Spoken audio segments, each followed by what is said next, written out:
할렐루야, 하나님의 은혜와 평강이 이 영상을 보시는 모든 분들에게 함께 하시기 바랍니다. 제가 고등학교 때였던 것 같습니다. 고등학교 때 임원을 하고 있었는데 저는 선생님들에게 별로 혼난 적이 별로 없었습니다. 어느 날 체육 시간에 공을 차다가 공이 교련하는 데를 굴러간 적이 있었습니다. 그 공을 주스러 다가갔더니 교련 선생님이 저를 부르는 거예요. 그러면서 그 앞에 다가갔더니 귓사대기를 때리는데 얼마나 세게 맞았는지 한 2m는 제가 날아간 것 같아요. 그리고 너무 아프고 겁이 나고 두려웠었더니 그 교련 선생님이 하는 말씀이 어디 감히 교련하는데 다가오고 들어오느냐, 사열하는데 어떻게 들어오느냐. 그래서 얼마나 욕을 하고 화를 내는지 그 다음부터는 제가 그분의 얼굴을 쳐다보기도 싫었던 그런 적이 있습니다. 오늘 본문에서는 하나님의 진노하심에 대해서 다루고 있습니다. 사람이 진노할 때도 두려워하는데 하나님이 나를 향해 대적자가 되어 진노한다고 할 때 그 두려움이 얼마나 크겠습니까? 오늘 진노하시는 그 하나님의 모습을 보도록 하겠습니다.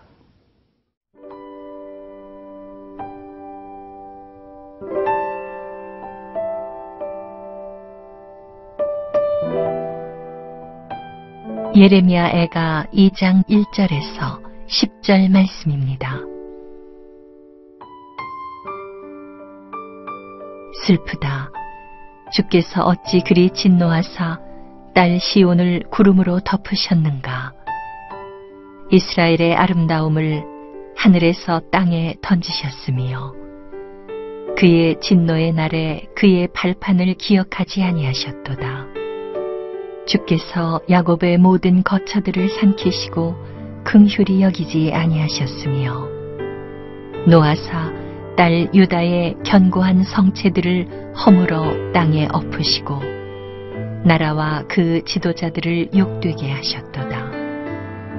맹렬한 진노로 이스라엘의 모든 뿔을 자르셨으며 원수 앞에서 그의 오른손을 뒤로 거두어 들이시고 맹렬한 불이 사방으로 불사름같이 야곱을 불사르셨도다. 원수같이 그의 활을 당기고 대적처럼 그의 오른손을 들고 서서 눈에 드는 아름다운 모든 사람을 죽이셨으며 딸 시온의 장막에 그의 노를 불처럼 쏟으셨도다.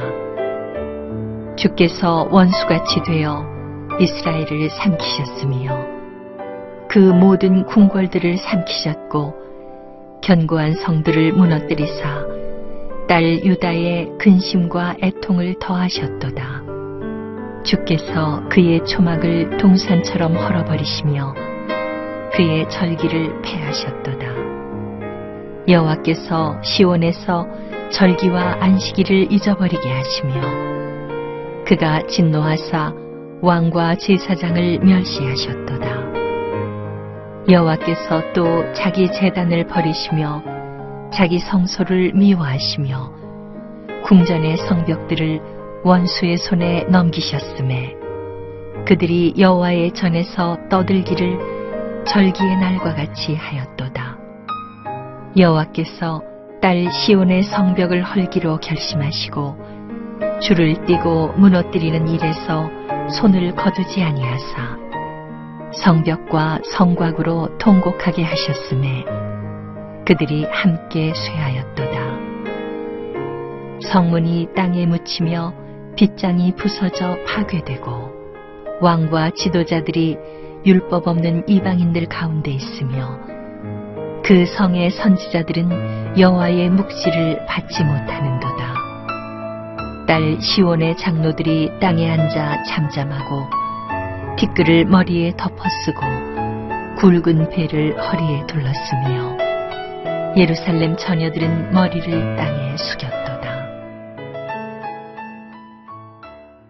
본문에 나타난 이스라엘과 유다의 상황은 그 본문을 읽고 듣는 것만으로도 숨이 막히고 가슴이 답답해지는 느낌을 받습니다. 그만큼 예루살렘이 받는 고통과 아픔이 크다는 것을 말하겠죠. 1장에서 선지자는 예루살렘에 당한 일을 마치 자기가 당한 것처럼 묘사하고 고통을 호소한 바가 있습니다.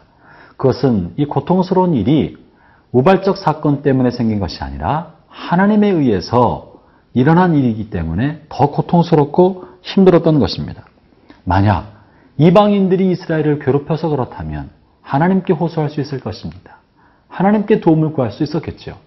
그러나 하나님이 나의 원수가 되시고 하나님이 나를 고통스럽게 하신다면 호소할 데가 없는 것입니다. 그것이 오늘 본문이 보여주는 절망이고 좌절이고 끔찍한 고통을 말하고 있는 것입니다. 게다가 하나님께서 이 이스라엘을 향하여 그리고 유다를 향하여 불같은 진노를 내시는데 그 진노의 대상으로 이스라엘에서 가장 중요하게 여겼던 유다가 가장 소중하게 여겼던 세 가지에 대해서도 하나님이 진노하시고 맹렬한 노를 붓고 있다고 말하고 있습니다. 이 중요한 세 가지 물건에 대한 하나님의 끔찍한 심판은 하나님의 심판이 얼마나 확실한지 그리고 그들의 죄가 얼마나 무거운지를 보여주는 내용입니다. 먼저 1절을 읽어보겠습니다. 슬프다 주께서 어찌 그리 진노하사 딸 시온을 구름으로 덮으셨는가. 이스라엘의 아름다움을 하늘에서 땅에 던지셨으며 그의 진노의 날에 그의 발판을 기억하지 아니하셨도다. 오늘 본문에 보면 어찌 그리 진노하사 딸 시온을 구름으로 덮으셨는가. 딸 시온을 구름으로 덮었다고 표현하고 있습니다. 시온은 누구입니까? 시온은 예루살렘을 말하는 것입니다. 예루살렘 시온은 이스라엘 온 백성, 유다 백성, 하나님의 백성에 대한 상징적 표현인 것입니다. 구름으로 덮었다는 것은 하나님이 그 얼굴을 가리셨다는 것입니다. 이스라엘, 유다, 예루살렘을 향하여 하나님의 얼굴을 가리시고 그들을 쳐다보지 않으신다, 돌보지 않으신다, 버리셨다는 말을 본문에서처럼 시적으로 표현한 것입니다. 다시 말하면 하나님의 선택한 백성 유다와 예루살렘, 이스라엘을 버리셨다는 것이죠. 이어서 본문에서는 이스라엘의 아름다움을 하늘에서 땅에 던지셨다. 두 번째로 이스라엘의 아름다움을 하늘에서 땅으로 던졌다. 본래 하늘의 영화로움을 갖고 있었었는데 하나님 땅에 던져버리셨다고 말합니다. 이스라엘의 아름다움은 무엇이겠습니까? 그것은 온 세계 열방 가운데 이스라엘만 가지고 있는 독특한 아름다움. 그것은 아름다운 성전, 예루살렘 성전을 이렇게 표현한 것입니다. 하나님께서는 예루살렘 성전을 거룩한 도성으로 여기셨다가 그 성전을 버리셨다는 것입니다. 땅에 던져버리셨다는 것입니다. 짓밟도록 허락하셨다는 것이죠. 이스라엘 백성에게, 그리고 유다 백성에게는 상상할 수도 없는 일입니다.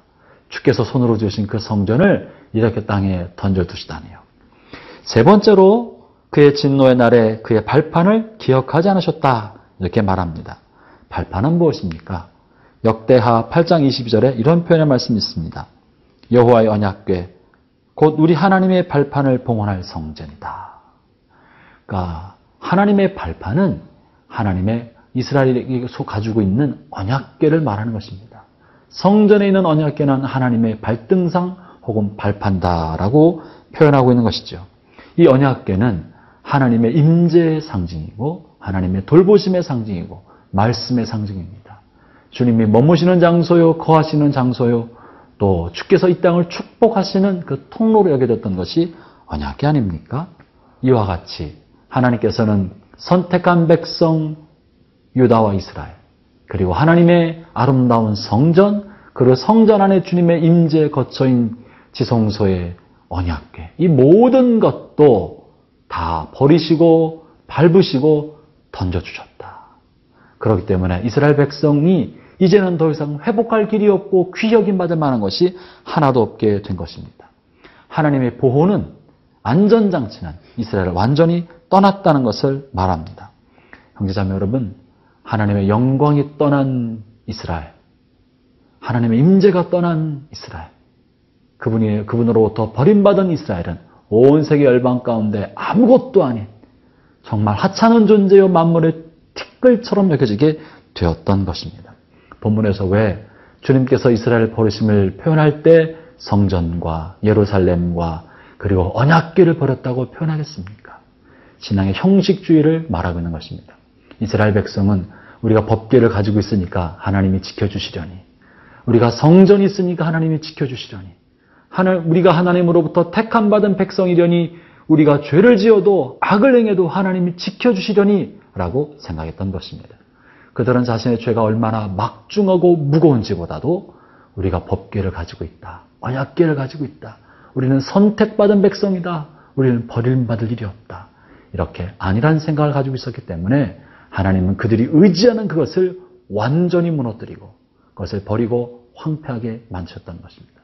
형제자매 여러분, 여러분 무엇을 의지하고 있습니까? 하나님 이외의 그 모든 것들은 우리가 의지할 것이 아닙니다. 성전도, 종교 형식도, 종교 제도도, 그 무엇도 오직 하나님만 바라보는 저와 여러분 되기를 바랍니다.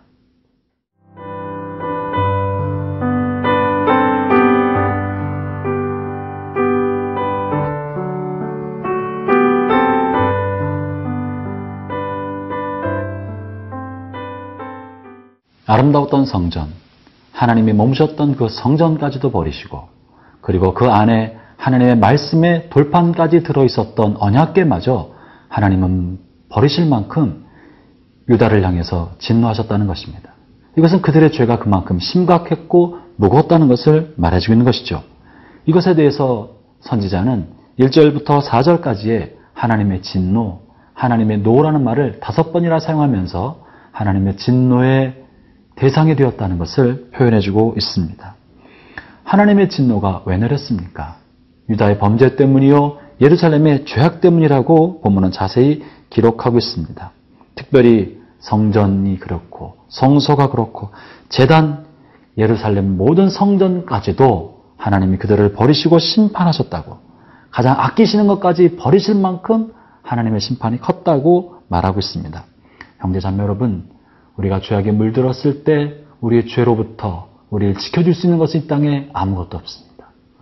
우리의 죄를 지목하여 심판하는 하나님의 불꽃 같은 심판 앞에 우리를 막아줄 수 있는 것은 아무것도 없습니다. 여러분의 11조와 여러분의 헌금과 여러분의 봉사와 교회의 이력이 하나님의 심판으로부터 우리를 보호하지 못합니다. 여러분의 가족이, 주변 사람들의 기도가 하나님의 심판과 진노를 막을 수 없습니다. 아무것도.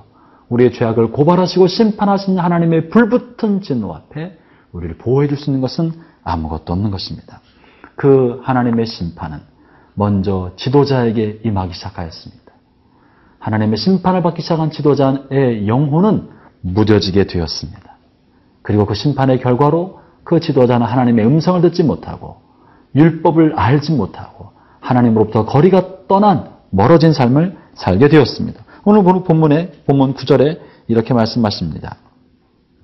성문이 땅에 묻히며 빗장이 부서져 파괴되고 왕과 지도자들이 율법 없는 이방인들 가운데 있으며 그의 성의 선지자들은 여호와의 묵시를 받지 못하는도다.